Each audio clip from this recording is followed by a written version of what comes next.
നമുക്ക് ആരുമില്ല, നമ്മളെ കേൾക്കാൻ ആരുമില്ല, നമ്മളെ സ്നേഹിക്കാൻ ആരുമില്ല എന്ന് നമ്മൾ ചിന്തിച്ചുകൊണ്ടിരിക്കുന്ന ഒരു സിറ്റുവേഷനിൽ അല്ലെ അങ്ങനെ ഒരു അവസ്ഥയിൽ പെട്ടെന്ന് അൺഎക്സ്പെക്റ്റഡ് ആയിട്ട് ഒരു വ്യക്തി നമ്മുടെ ലൈഫിലേക്ക് കടന്നു വരും. അങ്ങനെ കടന്നു വരുന്ന ഒരു ടൈമില് ഇത്രയും നാള് കിട്ടാത്ത ഒരു ഹാപ്പിനെസ് നമുക്ക് ആ വ്യക്തിയിൽ നിന്ന് കിട്ടുമ്പോൾ നമ്മൾ ആ വ്യക്തിയിൽ ഭയങ്കരമായിട്ട് അഡിക്റ്റഡ് ആയി പോകും. എന്തെങ്കിലും ഒരു കാരണത്താലോ ഒരു വഴക്കോ ഒരു പിണക്കത്തിലോ പെട്ടെന്ന് നമുക്ക് അവരുടെ കോളോ മെസ്സേജോ ഒക്കെ നിന്ന് പോയിട്ട് അവർ നമ്മുടെ കൂടെ ഇല്ല എന്നൊരവസ്ഥ വരുമ്പോൾ നമ്മൾ ഭയങ്കരമായിട്ട് തകർന്നു പോകും.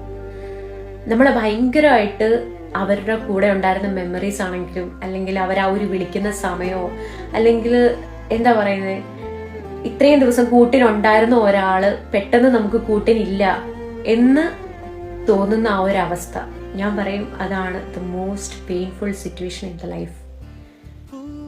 അതുകൊണ്ട് ഒരു വ്യക്തിയിലും